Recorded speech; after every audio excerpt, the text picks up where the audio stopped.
The Devil's Encyclopedia, Part 1. I wasn't suicidal when the salesman knocked. I wasn't even sad, exactly. It was the duller thing that comes after sadness, the gray hum of a life that hits all of its marks on paper and still feels like you're living in someone else's skin. I had a decent job, nothing glamorous, but the kind of Wall Street role where PowerPoints are currency and you start sentences with "per my last email." I had a penthouse I didn't earn, a razor-edged midtown inheritance wrapped in my mother's lingering perfume, and the sound of traffic 12 floors down.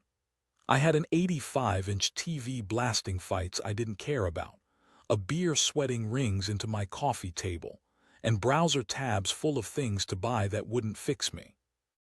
If you'd asked me who I was that Saturday, I would have said, Elias Crowe, 32, finance, terrible at birthdays, allergic to small talk, likes his espresso bitter and his air cold.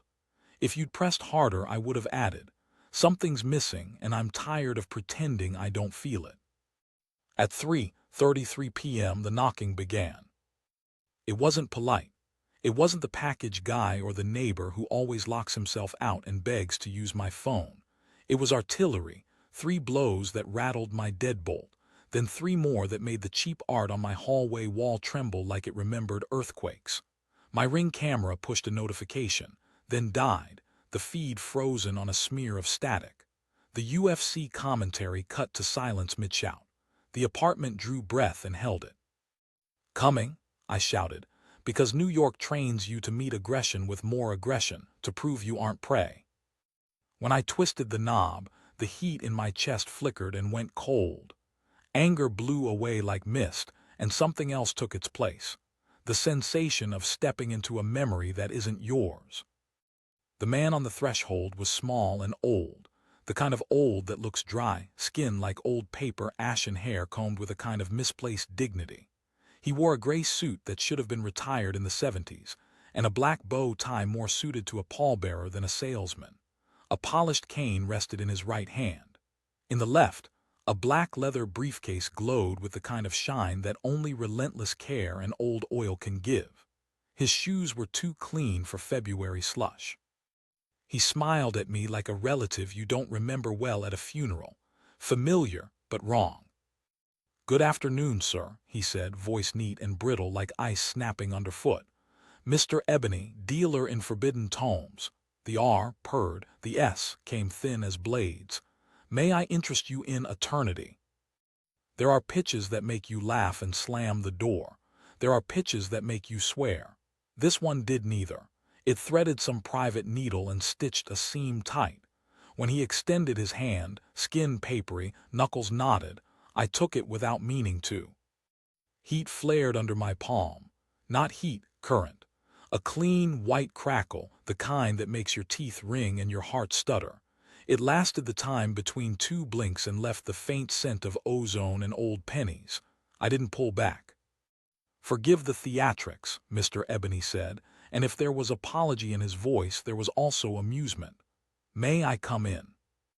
I stepped aside. He shuffled past with the careful grace of a man who has learned how every room deserves to be entered, how every piece of furniture needs to be acknowledged. He crossed the living space without looking at the TV, black, the laptop dead, the phone on the counter inert, and sat on the end of my leather couch like it had been waiting for him since it was tanned. He patted the cushion beside him and did not break eye contact. I didn't sit. From the briefcase he drew a book wrapped in black, not black dye, black like stone, black like moonless water that drinks the light around it. The cover had no title until it did, letters blooming gold as his fingers stroked the spine, then sinking back into the dark like fish in silt. The pages, when he riffled them, were yellowed and thick. They smelled like a long-shuttered church. They smelled like the inside of my mother's cedar trunk the day I'd pried it open looking for a will she'd never written. "The Obsidian Encyclopedia," he said, savoring the words. 400 entries, a small volume but comprehensive in the ways that matter. "In the ways that matter," I repeated, because I have a bad habit of echoing people when I'm nervous. "What is it? Some occult collector's item, because I'm not." "Elias Crowe," he said, and my name in his mouth made my shoulders rise like a hand had touched them. Born July 13, 1993 at Columbia Presbyterian, 9:56 p.m. O positive. Your mother, Miriam Adele Crowe, died 3 months and 8 days ago after a long and private decline. You have not read her obituary because it was never published. You have read the drafts she wrote herself and deleted and rewrote and deleted again. She wore her rings when she slept. She hid her truths when she was awake. He tilted his head, watching me. The room had gone very quiet. Somewhere on the avenue below, a siren wound itself from howl to whimper to nothing. I swallowed. The corners of the apartment felt too sharp. The distance between me and the couch felt like a rule I should not break. My mother never liked salesmen, I said, because humor is what I use when the floor tilts.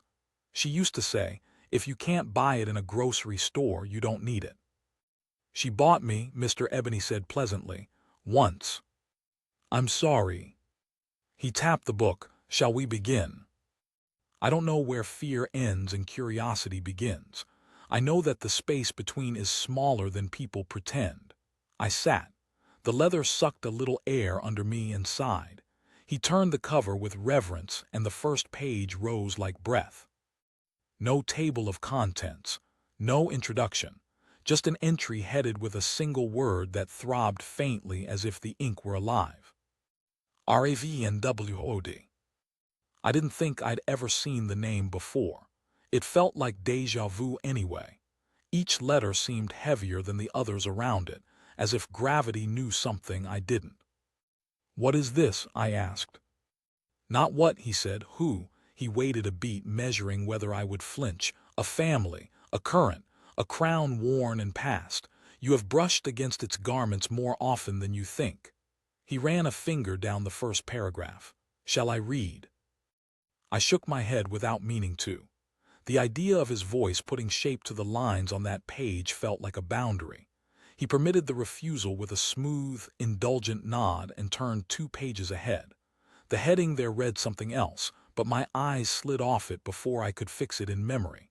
He turned again and again, his fingertip tracing a quiet spiral around the book's heart. I don't like parlor tricks, I said, and that was true. I like data. I like transactions where everyone signed. I liked a universe where the dumb rules held because if they didn't, then everything was just teeth and fog. If you're trying to sell me something, tell me the price. Prices are for groceries, he said, a glint of private delight in his eye at the echo of my mother. What I am offering is clarity. He closed the book, and the sound it made was not paper closing on paper. It was softer, more meaty, like a mouth sealing after a word you don't want to hear. My father, I said before I could stop myself. The word came out smaller than I intended. Do you? He lives, Mr. Ebony said. He has always lived in the way that matters. He folded his hands on the book and leaned back like a priest who has delivered a good line and is waiting for the penitent to understand it. And you will meet him when you are ready. His name. Names are doors, he said gently. You are not ready to open this one, yet. Something in me bucked at that word. Yet, like a bridle, like the first pressure at the corners of the mouth that tells a horse which way it will go. I wanted to say I chose my doors. I wanted to say I wasn't a horse. I settled for, this is insane. Insane, he agreed with genuine warmth. The world is, Mr. Crowe, but we make do. He tapped the top edge of the book 3 times with his forefinger. Tap, tap, tap. Each sound nested perfectly in the other 2 like they had been made in a space designed to hold them. There are people too, for now, you should speak with, when you are ready to learn how your story knots to theirs. He slid a card from inside his suit jacket. I expected a name and a phone number. What I saw were 2 names, printed in a crisp serif. J.A.X. Harrison, Chicago. Lana V.S.Q.Z., Washington, D.C. Under each name was a street I did not know, and a date that had not yet arrived. I'm not going to Chicago, I said. I'm not going to D.C. I have a job. And a funeral you keep avoiding, he said without malice. That landed where he intended it to. The urn on the mantel, the ashes no one claimed, the box of letters my mother had written and never mailed, addressed to an initial and a last name I couldn't place, tied with twine that had left dents in the paper that looked like teeth. "I don't believe in fate," I said, and realized I wanted him to argue. "Good," he said, "belief does not matter." He rose. The couch creaked under the subtraction of his weight. He placed the book, his book, surely, on my coffee table and rested his palm on it for a moment longer than felt comfortable. I had the urge to tell him to take it with him, and also the urge to tell him to leave it, and also the urge to throw it down the trash chute and salt the chute behind it. "Do not touch it," he said, not unkindly. "Not yet." "Why leave it if I can't?" "Because you will," he said, smiling as if at a child who just learned about gravity. "And you should know what a choice feels like while you are still able to tell yourself you have one." He moved toward the door. I found my mouth opening to ask him, not a question exactly, but the thing under the questions, the ache that had stalked me since I left the hospital with a room full of flowers and a silence in my pocket where my mother's voice should have been. What I asked instead was smaller and meaner. "What kind of salesman are you?" He paused with his hand on the knob and looked back. In the beige hallway light, the red in his eyes, had there been red, was gone. They were just dark and very, very old.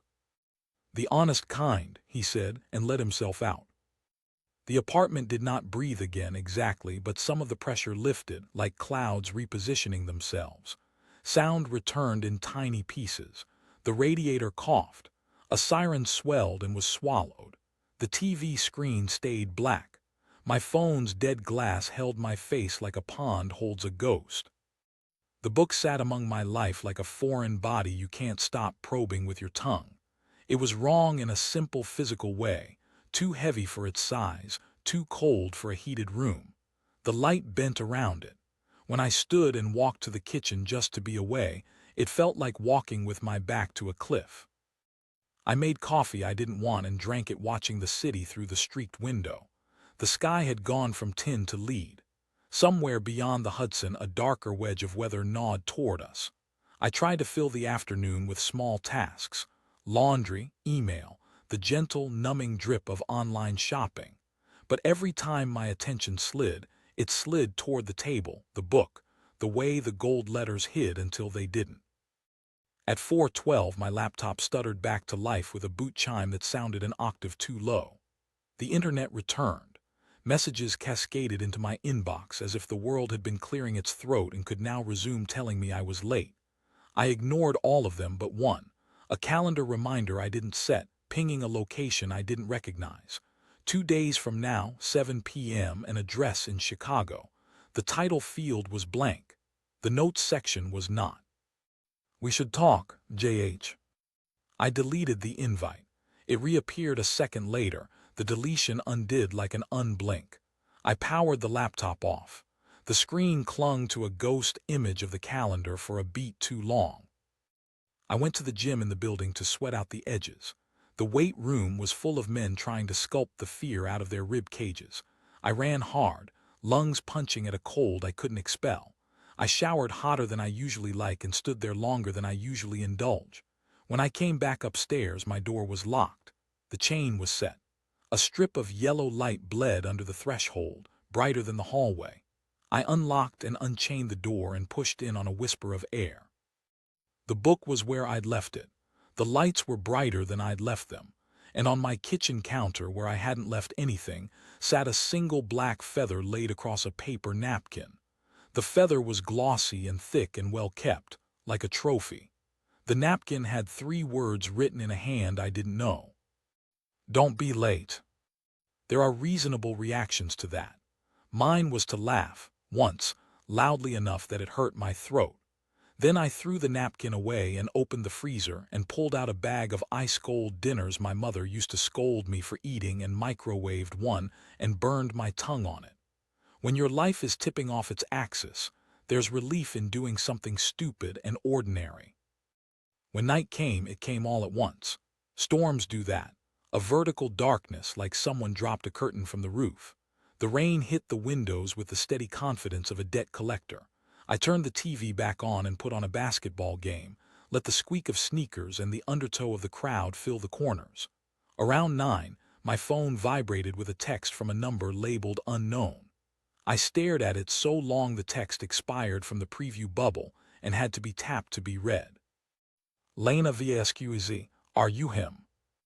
I typed wrong number. Then I didn't send it. I typed, who is this? Then deleted it. I set the phone face down and went to wash dishes I'd already washed. When I came back, the living room had a new sound. Not loud, subaudible, a pressure like you get on a plane when the cabin hasn't equalized yet. My fillings hummed. The television picture flickered, not to black but to a shade darker, as if someone had dimmed the concept of color. The book was not where I'd left it. It hadn't moved far, it had pivoted, the spine now pointed at me. Okay, I said to the empty room, because speaking makes a place feel normal. Okay. I sat on the couch. The leather remembered the shape of my earlier hesitation and offered it back to me. I leaned forward and placed my hands flat on my knees and watched the book like it might strike. It did not. It simply waited, the way things do when time means less to them than it does to you. At 3:33 a.m. the apartment clock I never set ticked a tick I had never noticed. The minute hand kissed the 6 and kept going. The rain softened to a whisper. The book opened. No hand touched it. No draft lifted the cover. It opened the way a mouth opens when it is tired of being polite. The pages searched themselves briefly, like an animal turning twice in a nest, and settled on a leaf near the beginning. The heading at the top was not RAVNWOOD now. It was Crowe E, but the last letter was not finished, and the line of it bled downward into the paper as if the pen had paused there, deciding whether to write the last stroke. The text below was not typeset. It was handwritten in a narrow, careful script I recognized from the notes in my mother's nightstand. Not the words, the hand. The way her capital G's always looked like someone had startled them. The way she made a T with a little extra cross as if the letter needed warmth. Elias, it said. If you are reading this, then I failed to keep the door closed. I am sorry. I was not strong enough to keep you ordinary. There are 2 people you must speak to. You will think you don't need them. You do. Under that 2 names. The same 2 Mr. Ebony had printed with his neat types. Next to each name, a tiny symbol in the margin. Next to JAX Harrison, a key. Next to Lena VASQEZ, a feather. I reached toward the page like I would reach toward a stove I knew was hot and placed 1 finger under my name. The paper was warm. The ink was not raised, not sunk. It had the quality of writing that has been on a page a long time, its edges softened by its residence. The warmth pulsed once, twice. Under my finger, the unfinished E completed itself with a slow, deliberate line. CROWE. Behind me, the sound of the door chain sliding into place whispered through the apartment. I hadn't said it. I didn't turn. Some movements are invitations. Some are acknowledgments. I stayed still and read the second paragraph, which was shorter and felt heavier. You will be told that names are doors. This is true. Some are locks, some are keys, some are the house. Your name is all 3. Be careful what you open. Be careful what you let in. M. The signature was not my mother's. She didn't sign with an M except on the few Christmas cards she sent to people who didn't know her well. She signed with Miriam. She signed with her full name like a shield. The M here looked like a woman trying not to be recognized by someone who would carve her name if he could. The book breathed.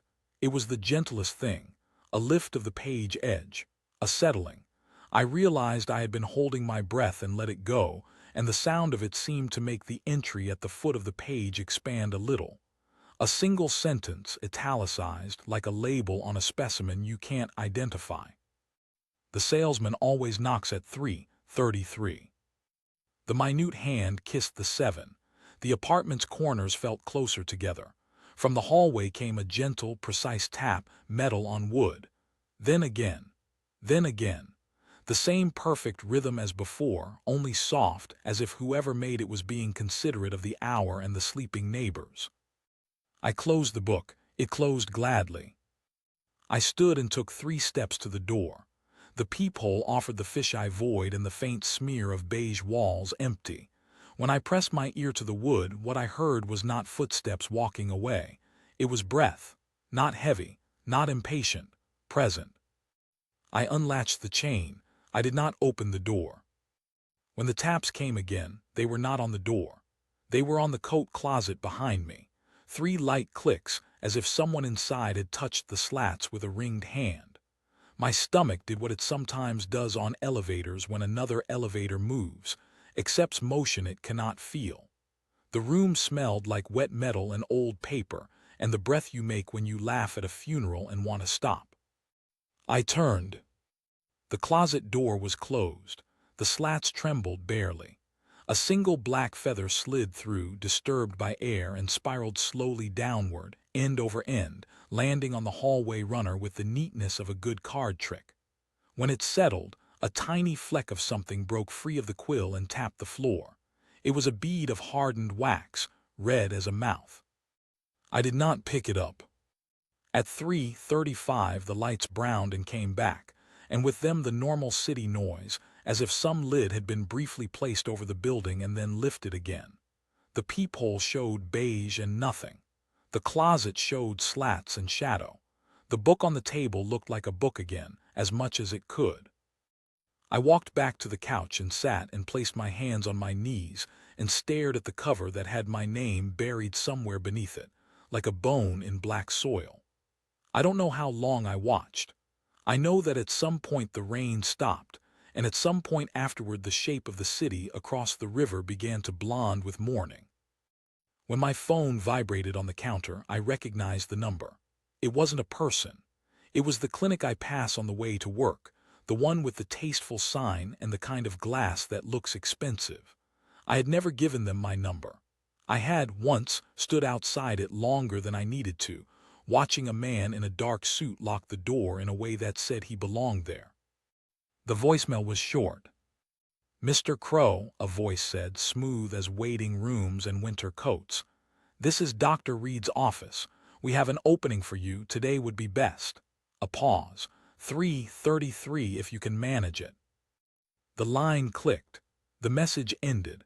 The apartment filled with the soft, steady pulse of my own heart. On the coffee table, the book's cover showed me nothing of myself at all. I pressed my thumb into the thick black and felt, very faintly, a heat answer me, as if something on the other side of a wall had placed its thumb exactly where mine was and smiled. "Not yet," I said aloud, to the book, to the door, to the feather, to the morning. The word tasted like a promise and a lie sharing a bed. Not yet. The Devil's Encyclopedia, Part 2. Chicago smelled of rust and winter when I stepped off the train. The station's cracked tiles hummed with the footsteps of people who weren't looking at me, and every shadow seemed to suggest I had arrived for something more than business. I hadn't slept.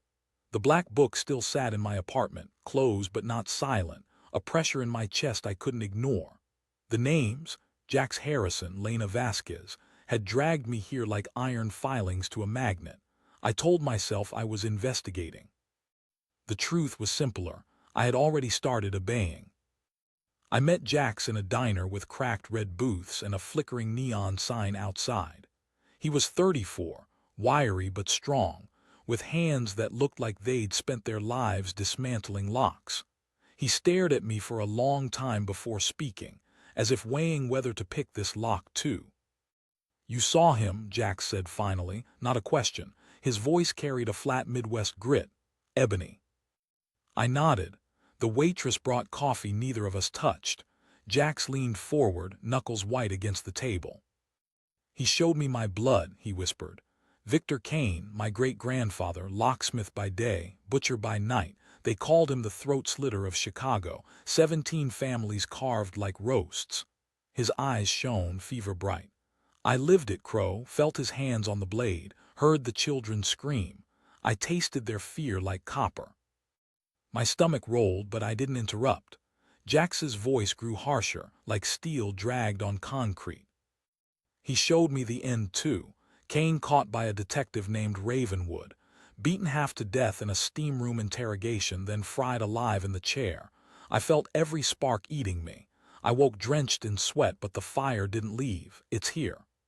He jabbed his chest with 2 fingers hard enough to bruise. Burning. I wanted to tell him he was sick. That trauma wasn't destiny. But the words died when I remembered the napkin, the feather, the handwriting I recognized in the black book. Denial was already ash in my mouth. Ravenwood, I said. The name was heavy again, like gravity shifted when it entered the air. Jax grinned, sharp and joyless. Yeah, Ravenwood, they never stop. Their bloodline runs through history like a curse. He leaned back, eyes narrowing. You know there's a Ravenwood alive now, Senator Ray Ravenwood, descendant of the detective who ended my line. Guess what I'm gonna do?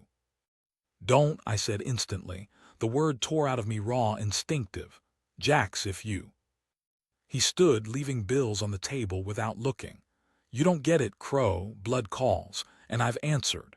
He walked out into the Chicago cold, a man carrying a knife only he could see. 2 weeks later, I saw the headline. News clip, March 23, Chicago Tribune, *. Locksmith Jax Harrison, 34, arrested in attempted murder of Senator Ray Ravenwood. Harrison broke into the Ravenwood estate, killed household staff in a frenzied attack, and attempted to assault the senator before being subdued. He was later found dead in his jail cell, an apparent suicide by hanging. Officials note the brutality of the killings echoed that of serial killer Victor Kane, Harrison's great-grandfather. The photograph of Jax's body, blurred for the public, still burned into my brain, his tongue swollen, his eyes missing. I shut the laptop, bile rising. Ebony's words echoed, 2 souls, they hold your key, one was already gone. I flew back east, D.C. this time. Lena Vasquez responded to my email the night Jax died. One line, it's happening to me too. We met under the dome of Union Station, its marble echoing with travelers and pigeons. She was 32, with sharp eyes and an expression that looked like she had practiced hiding it her whole life. A finance analyst by her business card, a witch in her blood. He showed me Isabella, Lena said, voice steady but her hands shaking. My ancestor, Salem, 1692, Preeter's wife. He beat her and the children until she broke.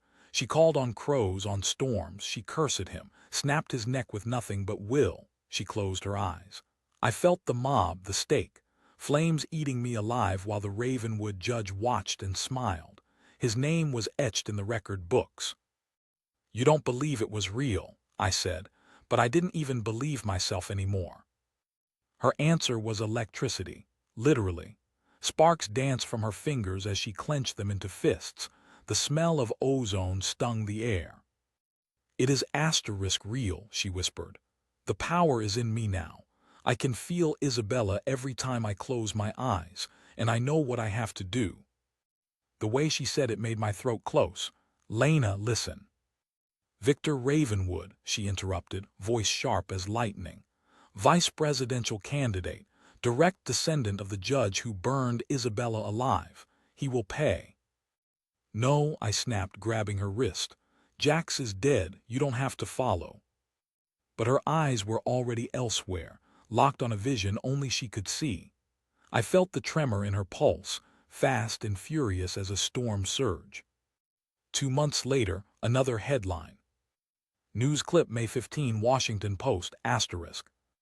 Financial analyst Lena Vasquez, 32, killed in police shootout at political rally.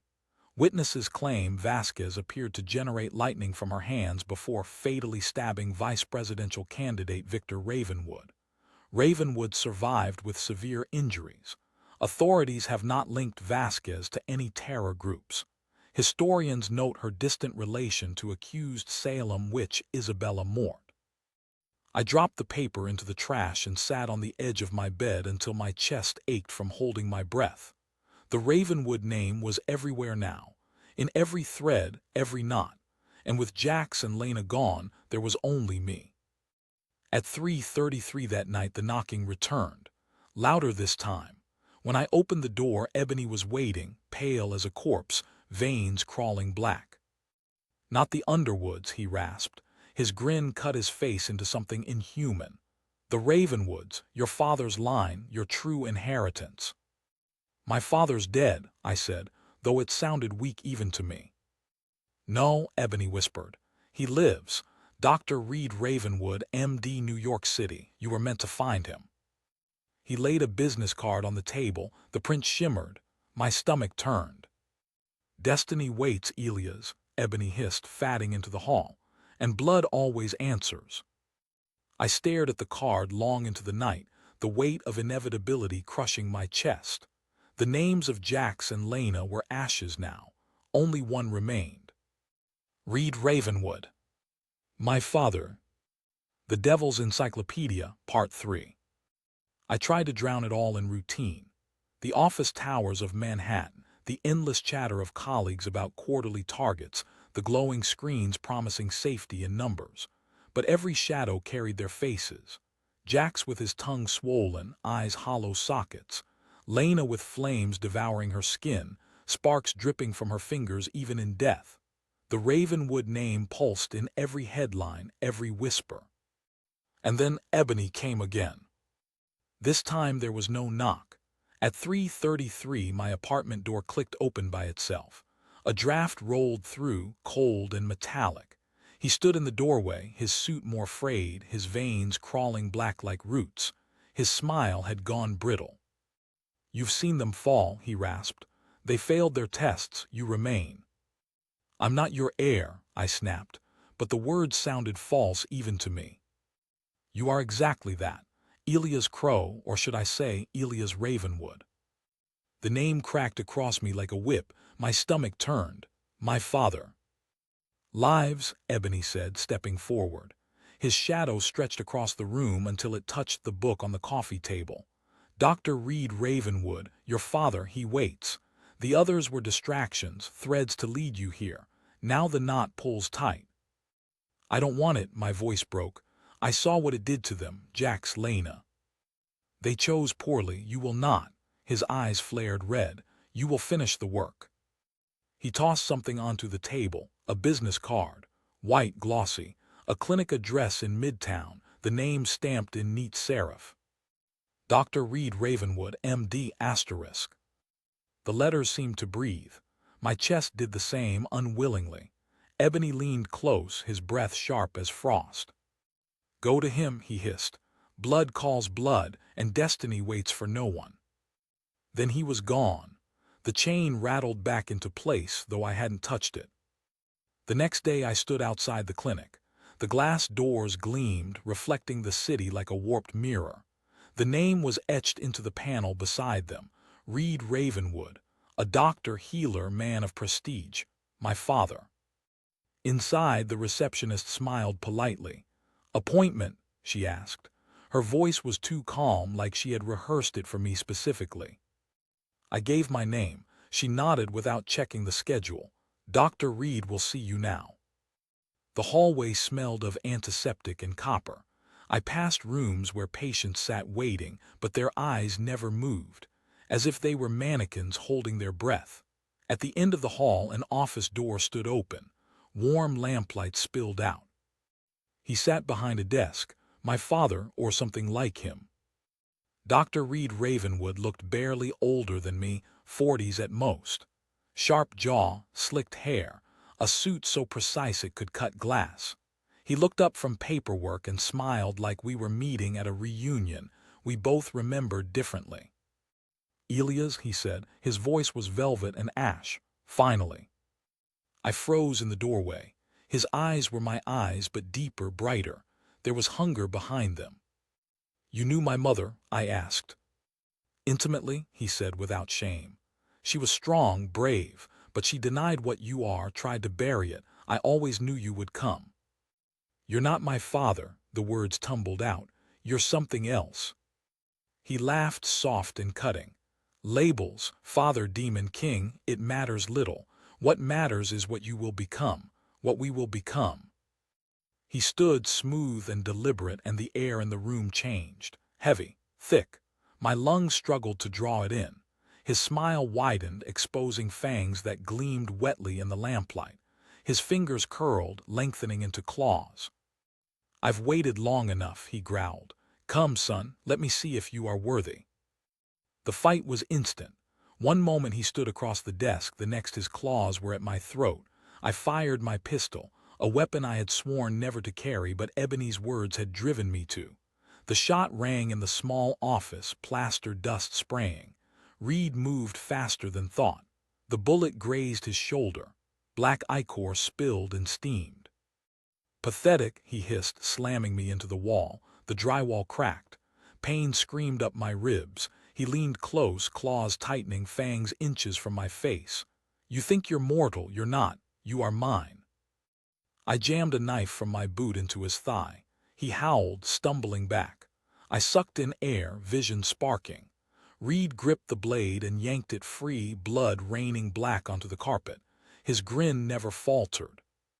"You have her fire," he said, almost fondly. "Miriam was always stubborn." The sound of my mother's name from his mouth was gasoline. I raised the pistol again, hands shaking, and emptied 3 rounds into his chest. Each impact burst ichor across the office. Reed staggered, snarling. His eyes burned brighter, then dimmed. "Well played," he coughed, collapsing against the desk. His body convulsed once, twice, then stilled. The silence afterward was unbearable. My heart hammered. Smoke curled from the barrel. The office stank of copper and rot. I wanted to run, to leave the body where it lay, to pretend none of it was real. But the shadows shifted, and Ebony stood in the doorway. His eyes gleamed like hot coal. His smile was sharper now. "Perfect," he said softly, reverent as prayer. "You've met your father." The room spun. The walls melted to black. I fell through. I woke in heat. Lava churned around stone paths. Bronze demons with spears stood guard. Ebony beside me, bowing low. And ahead, on a throne of iron and bone, sat a giant crowned with thorns, robes dripping blood. His grin split his face wide. "Elias," he boomed, voice shaking the cavern. "My blood." I knew then. Dr. Reed Ravenwood was only a door, and beyond him was the Devil King. And I was his heir. The Devil's Encyclopedia, Part 4. Hell was not fire, it was memory sharpened into blade. The cavern stretched beyond sight, walls of molten stone weeping red. Demons knelt in ranks, their armor fused to skin, their eyes blind but burning. Ebony bowed beside me like a courtier at his king's feet, and on the throne of black iron the giant rose. His crown was thorns hammered into his skull. His robe was woven from screaming faces, their mouths opening and closing in endless silence. He held a goblet carved from a skull, blood dripping down his chin as he drank. When he spoke, his voice rattled the marrow in my bones. "Elias Crowe, my blood." The weight of it nearly drove me to my knees. I saw Jax and Lena shackled at the foot of the throne, chains biting their wrists. Their tongues had been cut, their eyes hollow. They clawed at the floor, whispering prayers with mouths that could no longer form words. My stomach lurched. "You failed me," the Devil King said to them, "but Elias will not."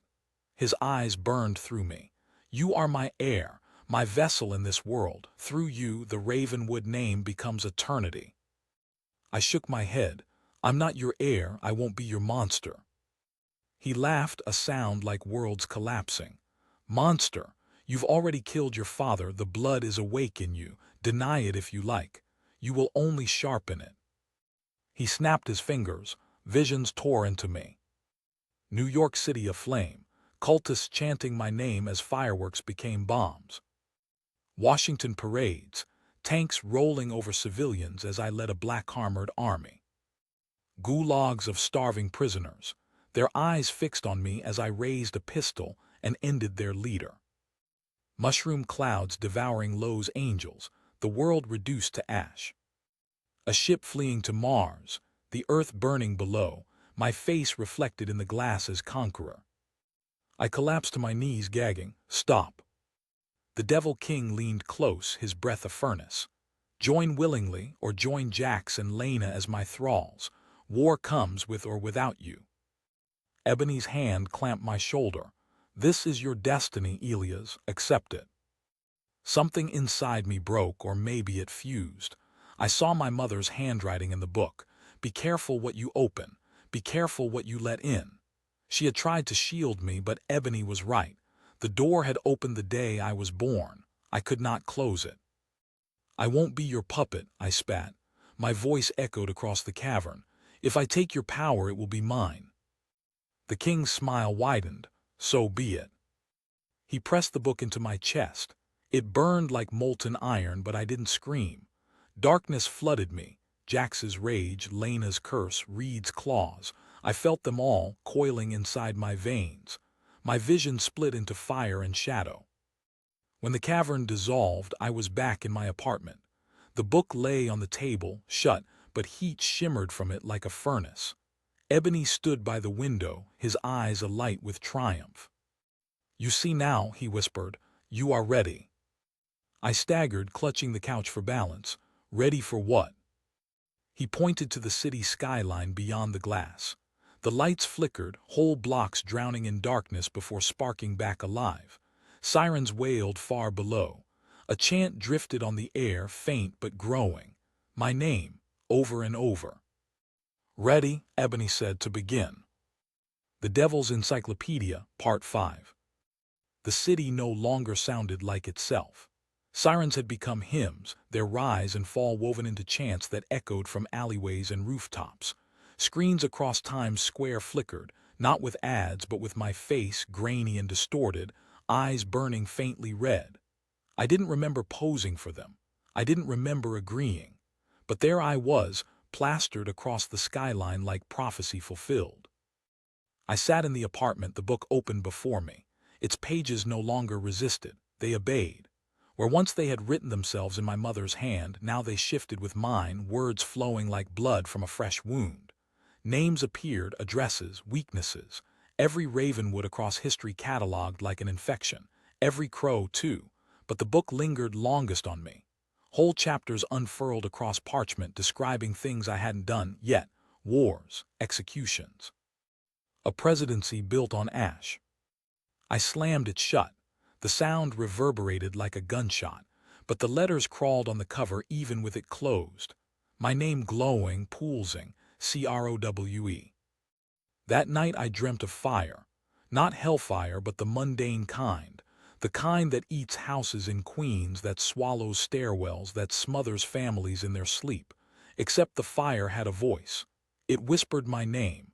It whispered, "Lead." When I woke, my phone buzzed. Messages flooded in from numbers I didn't recognize. Photos of gatherings in basements, in warehouses, in churches abandoned and stripped bare. Dozens, then hundreds, then thousands of faces painted with black feathers with crimson marks, holding banners, "New Dawn," CROWE will rise. I wanted to throw the phone across the room. I wanted to smash the book, scatter its ashes into the Hudson, vanish into obscurity. But when I caught my reflection in the black glass of the TV, my eyes weren't my own anymore. They burned faintly, hungry. Ebony came at 3:33 as always. No knock this time. Just a presence heavy as gravity standing by the window. He looked worse, suit torn, flesh gray, but his eyes gleamed like fire under water. "It begins," he rasped. "I never agreed," I said. My voice was hoarse. "I never asked for this." He chuckled, low and cold. "Agreement is a human word. You are not merely human anymore. You are air." He pointed at the skyline. Another screen fizzed alive, showing crowds gathered in Union Square, torches in hand, chanting my name. They believe, and belief, Elias, is the sharpest weapon of all. I wanted to deny him, but my chest surged with something dark and thrilling at the sight of those crowds. My pulse synced to their chant. My teeth clenched with a hunger that wasn't for food. "Father watches," Ebony said, stepping closer. "He is pleased, do not fail him." "I killed him," I spat. "Reed, I killed him with my own hand." Ebony's grin widened. Did you open the door wider? His whisper curled like smoke. The Devil King is not so easily slain. His blood is your blood, and he will rise through you. Election day came. I hadn't filed papers, I hadn't campaigned, yet somehow my name was on ballots across the city. Elias Crowe, New Dawn Party. Journalists called it a glitch, a hack. But when the votes were tallied, they weren't a margin. They were a flood. Landslide. People I'd never met chose me, or maybe the book chose for them. The night of the results, I stood on a stage erected in Central Park. A million faces stretched before me, candles glowing like a constellation. Cameras flashed, drones hovered, and for the first time I spoke not as Elias Crowe, failed son and orphaned analyst, but as something else. My brothers, my sisters, my blood. The words poured out smooth, rehearsed though I had never practiced. The world has slept long enough beneath false crowns. It wakes now, with me, with us, with fire. The crowd roared. A wave of sound shook the park. I lifted the book high, and the sky itself seemed to flicker, as though the city's grid bent to my voice. Somewhere in the roar, I heard my mother's warning, faint as a ghost, "Be careful what you let in."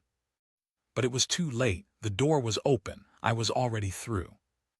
Weeks blurred. Policies signed themselves in my name. Armies formed without orders. The world tipped. Washington trembled. Foreign capitals fell silent. Everywhere the Ravenwood name once reigned, it was Crowe now, etched on stone and screen. I didn't need to touch the book anymore. The book was inside me. And yet I wasn't free. At night, when the city's lights dimmed under rolling blackouts, I felt him, the Devil King, watching through my eyes, whispering through my dreams. He wasn't dead. He was patient. He was growing. And when he rose again, I would either stand beside him or be hollowed to make room. I stared at myself in the mirror one dawn, eyes ringed red, veins dark under the skin. "I'm still me," I whispered. The glass cracked. The reflection smiled when I didn't. Now I write this, not as confession, not as warning, but as proclamation. The apocalypse doesn't come with horsemen or angels.